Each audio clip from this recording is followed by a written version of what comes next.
Paper 110. Relation of Adjusters to Individual Mortals. The endowment of imperfect beings with freedom entails inevitable tragedy, and it is the nature of the perfect ancestral deity to universally and affectionately share these sufferings in loving companionship. As far as I am conversant with the affairs of a universe, I regard the love and devotion of a thought adjuster as the most truly divine affection in all creation. The love of the sons in their ministry to the races is superb, but the devotion of an adjuster to the individual is touchingly sublime, divinely father-like. The Paradise Father has apparently reserved this form of personal contact with his individual creatures as an exclusive creator prerogative. And there is nothing in all the universe of universes exactly comparable to the marvelous ministry of these impersonal entities that so fascinatingly indwell the children of the evolutionary planets. 1. Indwelling the mortal mind. Adjusters should not be thought of as living in the material brains of human beings. They are not organic parts of the physical creatures of the realms. The thought adjuster may more properly be envisaged as indwelling the mortal mind of man, rather than as existing within the confines of a single physical organ. And indirectly and unrecognized, the adjuster is constantly communicating with the human subject, especially during those sublime experiences of the worshipful contact of mind with spirit in the superconsciousness. I wish it were possible for me to help evolving mortals to achieve a better understanding and attain a fuller appreciation of the unselfish and superb work of the adjusters living within them, who are so devoutly faithful to the task of fostering man's spiritual welfare. These monitors are efficient ministers to the higher phases of men's minds. They are wise and experienced manipulators of the spiritual potential of the human intellect. These heavenly helpers are dedicated to the stupendous task of guiding you safely inward and upward to the celestial haven of happiness. These tireless toilers are consecrated to the future personification of the triumph of divine truth in your life everlasting. They are the watchful workers who pilot the God-conscious human mind away from the shoals of evil, while expertly guiding the evolving soul of man toward the divine harbors of perfection on far distant and eternal shores. The adjusters are loving leaders, your safe and sure guides through the dark and uncertain mazes of your short earthly career. They are the patient teachers who so constantly urge their subjects forward in the paths of progressive perfection. They are the careful custodians of the sublime values of creature character. I wish you could love them more, cooperate with them more fully, and cherish them more affectionately. Although the divine indwellers are chiefly concerned with your spiritual preparation for the next stage of the never-ending existence, they are also deeply interested in your temporal welfare and in your real achievements on earth. They are delighted to contribute to your health, happiness, and true prosperity. They are not indifferent to your success in all matters of planetary advancement which are not inimical to your future life of eternal progress. Adjusters are interested in and concerned with your daily doings and the manifold details of your life, just to the extent that these are influential in the determination of your significant temporal choices and vital spiritual decisions, and hence are factors in the solution of your problem of soul survival and eternal progress. The adjuster, while passive regarding purely temporal welfare, is divinely active concerning all the affairs of your eternal future. The adjuster remains with you in all disaster and through every sickness which does not wholly destroy the mentality. But how unkind knowingly to defile or otherwise deliberately to pollute the physical body, which must serve as the earthly tabernacle of this marvelous gift from God. All physical poisons greatly retard the efforts of the adjuster to exalt the material mind, while the mental poisons of fear, anger, envy, jealousy, suspicion, and intolerance likewise tremendously interfere with the spiritual progress of the evolving soul. Today you are passing through the period of the courtship of your adjuster, and if you only prove faithful to the trust reposed in you by the divine Spirit who seeks your mind and soul in eternal union, there will eventually ensue that Urantia oneness, that supernal harmony, that cosmic coordination, that divine attunement, that celestial fusion, that never-ending blending of identity, that oneness of being, which is so perfect and final that even the most experienced personalities can never segregate or recognize as separate identities the fusion partners, mortal man and divine adjuster. 2. Adjusters and human will. When thought adjusters indwell human minds, they bring with them the model careers, the ideal lives, as determined and foreordained by themselves and the personalized adjusters of Divinington, which have been certified by the personalized adjuster of Urantia. Thus they begin work with a definite and predetermined plan for the intellectual and spiritual development of their human subjects, but it is not incumbent upon any human being to accept this plan. You are all subjects of predestination, but it is not foreordained that you must accept this divine predestination. You are at full liberty to reject any part or all of the thought adjuster's program. It is their mission to effect such mind changes and to make such spiritual adjustments as you may willingly and intelligently authorize, to the end that they may gain more influence over the personality directionization. But under no circumstances do these divine monitors ever take advantage of you, or in any way arbitrarily influence you in your choices and decisions. The adjusters respect your sovereignty of personality. They are always subservient to your will. They are persistent, ingenious, and perfect in their methods of work, but they never do violence to the volitional selfhood of their hosts. No human being will ever be spiritualized by a divine monitor against his will. Survival is a gift of the gods which must be desired by the creatures of time. In the final analysis, whatever the adjuster has succeeded in doing for you, the records will show that the transformation has been accomplished with your cooperative consent. You will have been a willing partner with the adjuster in the attainment of every step of the tremendous transformation of the ascension career. The adjuster is not trying to control your thinking as such, but rather to spiritualize it, to eternalize it. Neither angels nor adjusters are devoted directly to influencing human thought. That is your exclusive personality prerogative. The adjusters are dedicated to improving, modifying, adjusting, and coordinating your thinking processes. But more especially and specifically, they are devoted to the work of building up spiritual counterparts of your careers, Urantia transcripts of your true advancing selves for survival purposes. Adjusters work in the spheres of the higher levels of the human mind, unceasingly seeking to produce Urantia duplicates of every concept of the mortal intellect. There are, therefore, two realities which impinge upon and are centered in the human mind circuits. One, a mortal self evolved from the original plans of the life carriers. The other, an immortal entity from the high spheres of Divinington, an indwelling gift from God. But the mortal self is also a personal self. It has personality. You, as a personal creature, have mind and will. The adjuster, as a pre-personal creature, has pre-mind and pre-will.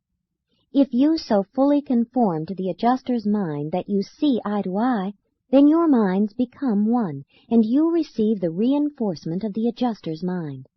Subsequently, if your will orders and enforces the execution of the decisions of this new or combined mind, the adjuster's pre-personal will attains to personality expression through your decision. And as far as that particular project is concerned, you and the adjuster are one. Your mind has attained to divinity attunement, and the adjuster's will has achieved personality expression. To the extent that this identity is realized, you are mentally approaching the Urantia order of existence. Urantia mind is a term signifying the substance and sum total of the cooperating minds of diversely material and spiritual natures. Urantia intellect, therefore, connotes a dual mind in the local universe dominated by one will. And with mortals, this is a will, human in origin, which is becoming divine through man's identification of the human mind with the mindedness of God. 3. Cooperation with the adjuster. Adjusters are playing the sacred and superb game of the ages. They are engaged in one of the supreme adventures of time in space. And how happy they are when your cooperation permits them to lend assistance in your short struggles of time as they continue to prosecute their larger tasks of eternity. But usually when your adjuster attempts to communicate with you, the message is lost in the material currents of the energy streams of human mind. Only occasionally do you catch an echo, a faint and distant echo of the divine voice. The success of your adjuster in the enterprise of piloting you through the mortal life and bringing about your survival depends not so much on the theories of your beliefs as upon your decisions, determinations, and steadfast faith. All these movements of personality growth become powerful influences aiding in your advancement because they help you to cooperate with the adjuster. They assist you in ceasing to resist. Thought adjusters succeed or apparently fail in their terrestrial undertakings just insofar as mortals succeed or fail to cooperate with the scheme whereby they are to be advanced along the ascending path of perfection attainment. The secret of survival is wrapped up in the supreme human desire to be godlike, and in the associated willingness to do and be any and all things which are essential to the final attainment of that overmastering desire. When we speak of an adjuster's success or failure, we are speaking in terms of human survival. Adjusters never fail. They are of the divine essence, and they always emerge triumphant in each of their undertakings. I cannot but observe that so many of you spend so much time and thought on mere trifles of living, while you almost wholly overlook the more essential realities of everlasting import, those very accomplishments which are concerned with the development of a more harmonious working agreement between you and your adjusters. The great goal of human existence is to attune to the divinity of the indwelling adjuster. The great achievement of mortal life is the attainment of a true and understanding consecration to the eternal aims of the divine Spirit who waits and works within your mind. But a devoted and determined effort to realize eternal destiny is wholly compatible with a light-hearted and joyous life, and with a successful and honorable career on earth. Cooperation with the thought adjuster does not entail self-torture, mock piety, or hypocritical and ostentatious self-abasement. The ideal life is one of loving service rather than an existence of fearful apprehension. Confusion, being puzzled, even sometimes discouraged and distracted, does not necessarily signify resistance to the leadings of the indwelling adjuster. Such attitudes may sometimes connote lack of active cooperation with the divine monitor, and may therefore somewhat delay spiritual progress. But such intellectual, emotional difficulties do not in the least interfere with the certain survival of the God-knowing soul. Ignorance alone can never prevent survival. Neither can confusional doubts nor fearful uncertainty. Only conscious resistance to the adjuster's leading can prevent the survival of the evolving immortal soul. You must not regard cooperation with your adjuster as a particularly conscious process, for it is not. But your motives and your decisions, your faithful determinations and your supreme desires do constitute real and effective cooperation. You can consciously augment adjuster harmony by 1. Choosing to respond to divine leading, sincerely basing the human life on the highest consciousness of truth, beauty, and goodness, and then coordinating these qualities of divinity through wisdom, worship, faith, and love. 2. Loving God and desiring to be like Him. Genuine recognition of the divine fatherhood and loving worship of the heavenly parent. 3. Loving man and sincerely desiring to serve him. Wholehearted recognition of the brotherhood of man, coupled with an intelligent and wise affection for each of your fellow mortals. 4. Joyful acceptance of cosmic citizenship. Honest recognition of your progressive obligations to the Supreme Being. Awareness of the interdependence of evolutionary man and evolving deity.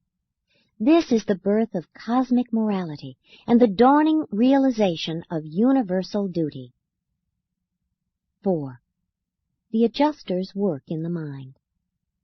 Adjusters are able to receive the continuous stream of cosmic intelligence coming in over the master circuits of time and space. They are in full touch with the spirit intelligence and energy of the universes. But these mighty indwellers are unable to transmit very much of this wealth of wisdom and truth to the minds of their mortal subjects because of the lack of commonness of nature and the absence of responsive recognition. The thought adjuster is engaged in a constant effort so to spiritualize your mind as to evolve your Urantia soul. But you yourself are mostly unconscious of this inner ministry. You are quite incapable of distinguishing the product of your own material intellect from that of the conjoint activities of your soul and the adjuster. Certain abrupt presentations of thoughts, conclusions, and other pictures of mind are sometimes the direct or indirect work of the adjuster, but far more often they are the sudden emergence into consciousness of ideas which have been grouping themselves together in the submerged mental levels, natural and everyday occurrences of normal and ordinary psychic function inherent in the circuits of the evolving animal mind. In contrast with these subconscious emanations, the revelations of the adjuster appear through the realms of the superconscious. Trust all matters of mind beyond the dead level of consciousness to the custody of the adjusters. In due time, if not in this world, then on the mansion worlds, they will give good account of their stewardship, and eventually will they bring forth those meanings and values entrusted to their care and keeping. They will resurrect every worthy treasure of the mortal mind, if you survive. There exists a vast gulf between the human and the divine, between man and God. The Urantia races are so largely electrically and chemically controlled, so highly animal-like in their common behavior, so emotional in their ordinary reactions, that it becomes exceedingly difficult for the monitors to guide and direct them. You are so devoid of courageous decisions and consecrated cooperation that your indwelling adjusters find it next to impossible to communicate directly with the human mind. Even when they do find it possible to flash a gleam of new truth to the evolving mortal soul, this spiritual revelation often so blinds the creature as to precipitate a convulsion of fanaticism or to initiate some other intellectual upheaval which results disastrously. Many a new religion and strange ism has arisen from the aborted, imperfect, misunderstood, and garbled communications of the thought adjusters. For many thousands of years, so the records of Jerusalem show, in each generation there have lived fewer and fewer beings who could function safely with self-acting adjusters. This is an alarming picture, and the supervising personalities of Satania look with favor upon the proposals of some of your more immediate planetary supervisors who advocate the inauguration of measures designed to foster and conserve the higher spiritual types of the Urantia races. 5. Erroneous concepts of adjuster guidance. Do not confuse and confound the mission and influence of the adjuster with what is commonly called conscience. They are not directly related. Conscience is a human and purely psychic reaction. It is not to be despised, but it is hardly the voice of God to the soul, which indeed the adjusters would be if such a voice could be heard. Conscience rightly admonishes you to do right, but the adjuster in addition endeavors to tell you what truly is right, that is, when and as you are able to perceive the monitor's leading. Man's dream experiences, that disordered and disconnected parade of the uncoordinated sleeping mind, present adequate proof of the failure of the adjusters to harmonize and associate the divergent factors of the mind of man. The adjusters simply cannot, in a single lifetime, arbitrarily coordinate and synchronize two such unlike and diverse types of thinking as the human and the divine. When they do, as they sometimes have, such souls are translated directly to the mansion worlds without the necessity of passing through the experience of death. During the slumber season, the adjuster attempts to achieve only that which the will of the indwelt personality has previously fully approved by the decisions and choosings which were made during times of fully wakeful consciousness, and which have thereby become lodged in the realms of the supermind, the liaison domain of human and divine interrelationship. While their mortal hosts are asleep, the adjusters try to register their creations in the higher levels of the material mind, and some of your grotesque dreams indicate their failure to make efficient contact. The absurdities of dream life not only testify to pressure of unexpressed emotions, but also bear witness to the horrible distortion of the representations of the spiritual concepts presented by the adjusters. Your own passions, urges, and other innate tendencies translate themselves into the picture, and substitute their unexpressed desires for the divine messages which the indwellers are endeavoring to put into the psychic records during unconscious sleep. It is extremely dangerous to postulate as to the adjuster content of the dream life. The adjusters do work during sleep, but your ordinary dream experiences are purely physiologic and psychologic phenomena. Likewise, it is hazardous to attempt the differentiation of the adjuster's concept registry from the more or less continuous and conscious reception of the dictations of mortal conscience. These are problems which will have to be solved through individual discrimination and personal decision. But a human being would do better to err in rejecting an adjuster's expression through believing it to be a purely human experience than to blunder into exalting a reaction of the mortal mind to the sphere of divine dignity. Remember, the influence of a thought adjuster is for the most part, though not wholly, a superconscious experience. In varying degrees and increasingly as you ascend the psychic circles, sometimes directly, but more often indirectly, you do communicate with your adjusters.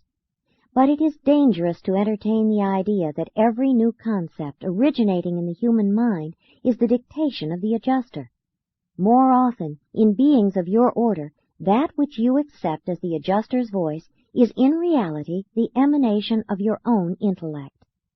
This is dangerous ground, and every human being must settle these problems for himself in accordance with his natural human wisdom and superhuman insight. The adjuster of the human being through whom this communication is being made enjoys such a wide scope of activity chiefly because of this human's almost complete indifference to any outward manifestations of the adjuster's inner presence. It is indeed fortunate that he remains consciously quite unconcerned about the entire procedure. He holds one of the highly experienced adjusters of his day and generation, and yet his passive reaction to and inactive concern toward the phenomena associated with the presence in his mind of this versatile adjuster is pronounced by the guardian of destiny to be a rare and fortuitous reaction. And all this constitutes a favorable coordination of influences, favorable both to the adjuster in the higher sphere of action and to the human partner from the standpoints of health, efficiency, and tranquility. 6. The 7 Psychic Circles. The sum total of personality realization on a material world is contained within the successive conquest of the 7 psychic circles of mortal potentiality. Entrance upon the 7th circle marks the beginning of true human personality function.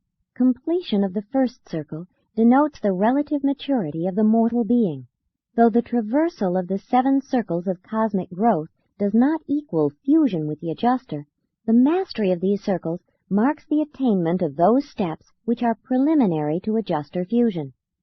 The adjuster is your equal partner in the attainment of the 7 circles, the achievement of comparative mortal maturity. The adjuster ascends the circles with you from the 7th to the 1st, but progresses to the status of supremacy and self-activity quite independent of the active cooperation of the mortal mind.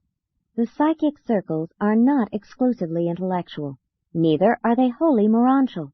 They have to do with personality status, mind attainment, soul growth, and adjuster attunement. The successful traversal of these levels demands the harmonious functioning of the entire personality, not merely of some one phase thereof. The growth of the parts does not equal the true maturation of the whole. The parts really grow in proportion to the expansion of the entire self, the whole self, material, intellectual, and spiritual. When the development of the intellectual nature proceeds faster than that of the spiritual, such a situation renders communication with the thought adjuster both difficult and dangerous. Likewise, over-spiritual development tends to produce a fanatical and perverted interpretation of the spirit leadings of the divine indweller. Lack of spiritual capacity makes it very difficult to transmit to such a material intellect the spiritual truths resident in the higher superconsciousness. It is to the mind of perfect poise, housed in a body of clean habits, stabilized neural energies, and balanced chemical function, when the physical, mental, and spiritual powers are in triune harmony of development, that a maximum of light and truth can be imparted with a minimum of temporal danger or risk to the real welfare of such a being. By such a balanced growth does man ascend the circles of planetary progression one by one, from the 7th to the 1st. The adjusters are always near you and of you, but rarely can they speak directly as another being to you. Circle by circle, your intellectual decisions, moral choosings, and spiritual development add to the ability of the adjuster to function in your mind. Circle by circle, you thereby ascend from the lower stages of adjuster association and mind attunement, so that the adjuster is increasingly enabled to register his picturizations of destiny with augmenting vividness and conviction upon the evolving consciousness of this God-seeking mind-soul. Every decision you make either impedes or facilitates the function of the adjuster. Likewise do these very decisions determine your advancement in the circles of human achievement. It is true that the supremacy of a decision, its crisis relationship, has a great deal to do with its circle-making influence. Nevertheless, numbers of decisions, frequent repetitions, persistent repetitions, are also essential to the habit-forming certainty of such reactions. It is difficult precisely to define the 7 levels of human progression, for the reason that these levels are personal. They are variable for each individual, and are apparently determined by the growth capacity of each human being. The conquest of these levels of cosmic evolution is reflected in 3 ways. 1. Adjuster attunement. The spiritizing mind nears the adjuster presence proportional to circle attainment. 2. Soul evolution. The emergence of the Urantia soul indicates the extent and depth of circle mastery. 3. Personality reality.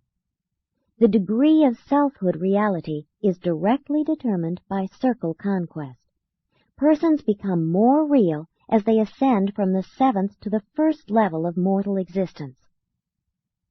As the circles are traversed, the child of material evolution is growing into the mature human of immortal potentiality. The shadowy reality of the embryonic nature of a 7th circler is giving way to the clearer manifestation of the emerging Urantia nature of a local universe citizen. While it is impossible precisely to define the 7 levels or psychic circles of human growth, it is permissible to suggest the minimum and maximum limits of these stages of maturity realization. The 7th circle. This level is entered when human beings develop the powers of personal choice, individual decision, moral responsibility, and the capacity for the attainment of spiritual individuality. This signifies the united function of the 7 adjutant mind spirits under the direction of the Spirit of Wisdom, the encircuitment of the mortal creature in the influence of the Holy Spirit, and, on Urantia, the first functioning of the Spirit of Truth, together with the reception of a thought adjuster in the mortal mind. Entrance upon the 7th circle constitutes a mortal creature a truly potential citizen of the local universe. The 3rd circle. The adjuster's work is much more effective after the human ascender attains the 3rd circle and receives a personal seraphic guardian of destiny. While there is no apparent concert of effort between the adjuster and the seraphic guardian, nonetheless there is to be observed an unmistakable improvement in all phases of cosmic achievement and spiritual development subsequent to the assignment of the personal seraphic attendant. When the 3rd circle is attained, the adjuster endeavors to Urantiaize the mind of man during the remainder of the mortal lifespan, to make the remaining circles and achieve the final stage of the divine human association before natural death dissolves the unique partnership. The 1st circle. The adjuster cannot ordinarily speak directly and immediately with you until you attain the 1st and final circle of progressive mortal achievement. This level represents the highest possible realization of mind-adjuster relationship in the human experience prior to the liberation of the evolving Urantia soul from the habiliments of the material body. Concerning mind, emotions, and cosmic insight, this achievement of the 1st psychic circle is the nearest possible approach of material mind and spirit adjuster in human experience. Perhaps these psychic circles of mortal progression would be better denominated cosmic levels, actual meaning grasps and value realizations of progressive approach to the Urantia consciousness of initial relationship of the evolutionary soul with the emerging Supreme Being. And it is this very relationship that makes it forever impossible fully to explain the significance of the cosmic circles to the material mind. These circle attainments are only relatively related to God consciousness. A 7th or 6th circler can be almost as truly God-knowing, sonship conscious, as a 2nd or 1st circler, but such lower circle beings are far less conscious of experiential relation to the Supreme Being, universe citizenship. The attainment of these cosmic circles will become a part of the ascender's experience on the mansion worlds if they fail of such achievement before natural death.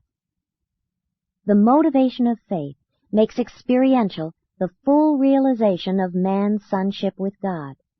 But action, completion of decisions, is essential to the evolutionary attainment of consciousness of progressive kinship with the cosmic actuality of the Supreme Being.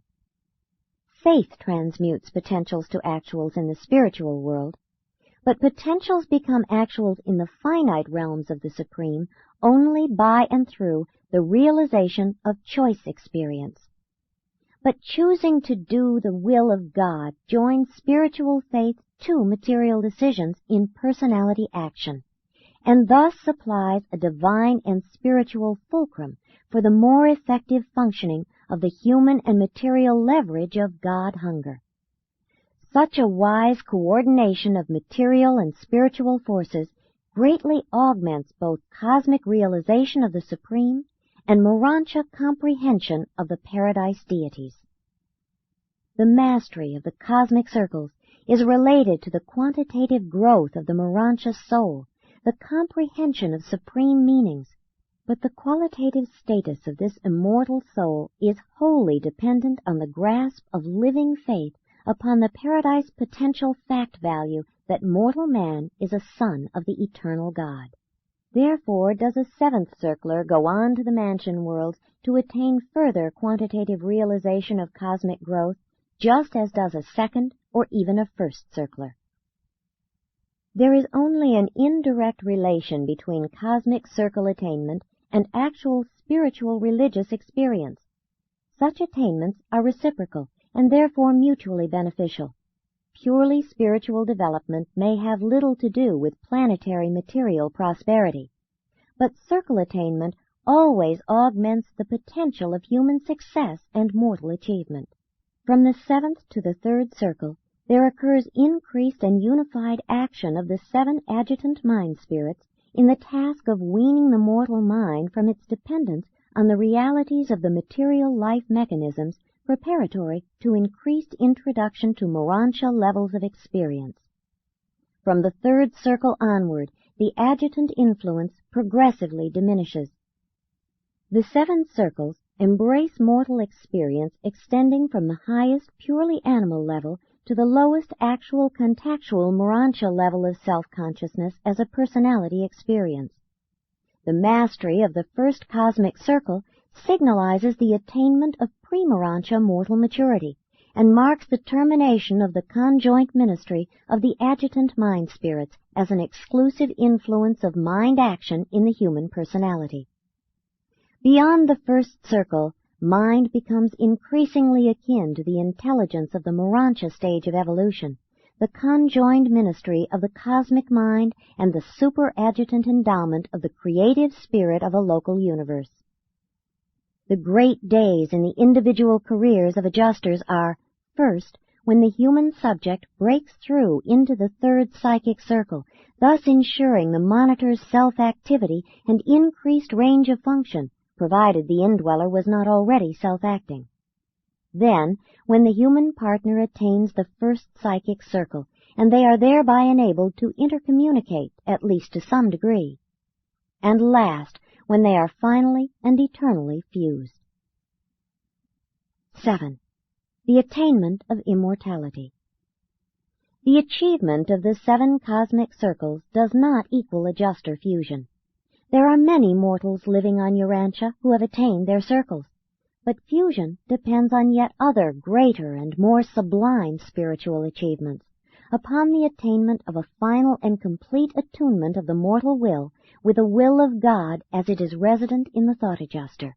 When a human being has completed the circles of cosmic achievement, and further, when the final choosing of the mortal will permits the adjuster to complete the association of human identity with the Urantial soul during evolutionary and physical life, then do such consummated liaisons of soul and adjuster go on independently to the mansion worlds, and there is issued the mandate from Uversa, which provides for the immediate fusion of the adjuster and the Urantial soul. This fusion during physical life instantly consumes the material body.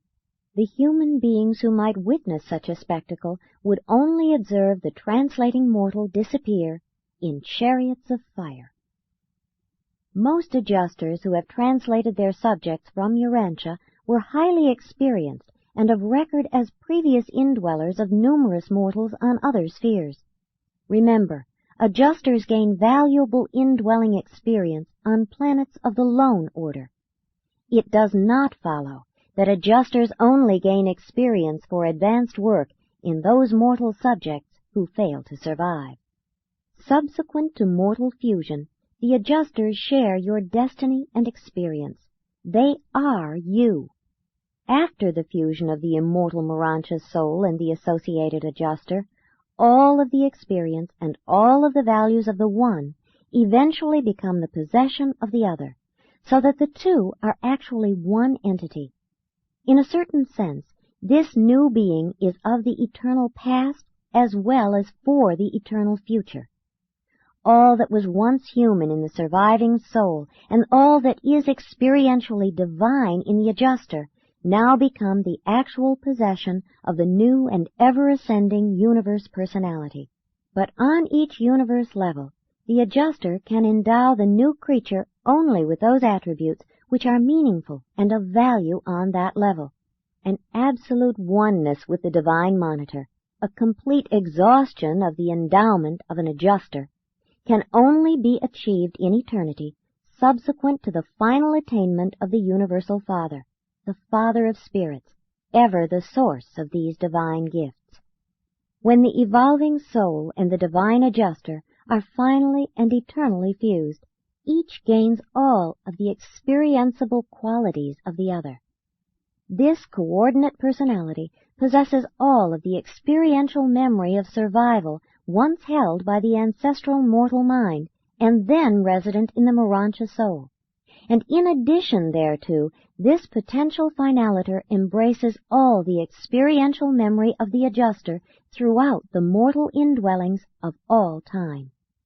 But it will require an eternity of the future for an adjuster ever completely to endow the personality partnership with the meanings and values which the divine monitor carries forward from the eternity of the past.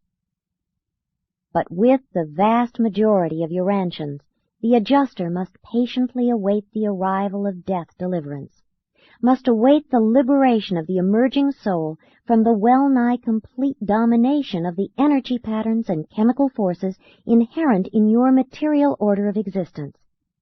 The chief difficulty you experience in contacting with your adjusters consists in this very inherent material nature.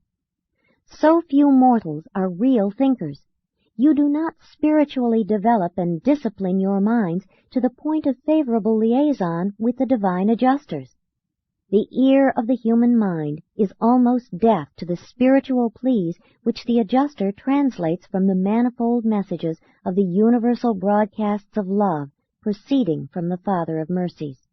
The adjuster finds it almost impossible to register these inspiring spirit leadings in an animal mind so completely dominated by the chemical and electrical forces inherent in your physical natures. Adjusters rejoice to make contact with the mortal mind, but they must be patient through the long years of silent sojourn during which they are unable to break through animal resistance and directly communicate with you. The higher the thought adjusters ascend in the scale of service, the more efficient they become, but never can they greet you in the flesh with the same full, sympathetic, and expressionful affection as they will when you discern them mind to mind on the mansion worlds. During mortal life, the material body and mind separate you from your adjuster and prevent free communication. Subsequent to death, after the eternal fusion, you and the adjuster are one. You are not distinguishable as separate beings, and thus there exists no need for communication as you would understand it. While the voice of the adjuster is ever within you, most of you will hear it seldom during a lifetime. Human beings below the third and second circles of attainment rarely hear the adjuster's direct voice except in moments of supreme desire, in a supreme situation, and consequent upon a supreme decision. During the making and breaking of a contact between the mortal mind of a destiny reservist and the planetary supervisors, sometimes the indwelling adjuster is so situated that it becomes possible to transmit a message to the mortal partner. Not long since on Urantia, such a message was transmitted by a self-acting adjuster to the human associate, a member of the Reserve Corps of Destiny. This message was introduced by these words: "And now, without injury or jeopardy to the subject of my solicitous devotion, and without intent to over-chastise or discourage, for me make record of this my plea to him." Then followed a beautifully touching and appealing admonition. Among other things, the adjuster pleaded that he more faithfully give me his sincere cooperation, more cheerfully endure the tasks of my emplacement, more faithfully carry out the program of my arrangement, more patiently go through the trials of my selection, more persistently and cheerfully tread the path of my choosing, more humbly receive credit that may accrue as a result of my ceaseless endeavors. Thus transmit my admonition to the man of my indwelling. Upon him I bestow the supreme devotion and affection of a divine spirit, and say further to my beloved subject that I will function with wisdom and power until the very end, until the last earth struggle is over. I will be true to my personality trust, and I exhort him to survival not to disappoint me, not to deprive me of the reward of my patient and intense struggle. On the human will, our achievement of personality depends. Circle by circle, I have patiently ascended this human mind, and I have testimony that I am meeting the approval of the chief of my kind. Circle by circle, I am passing on to judgment. I await with pleasure and without apprehension the roll call of destiny. I am prepared to submit all to the tribunals of the Ancients of Days. Presented by a solitary messenger of Orvantan.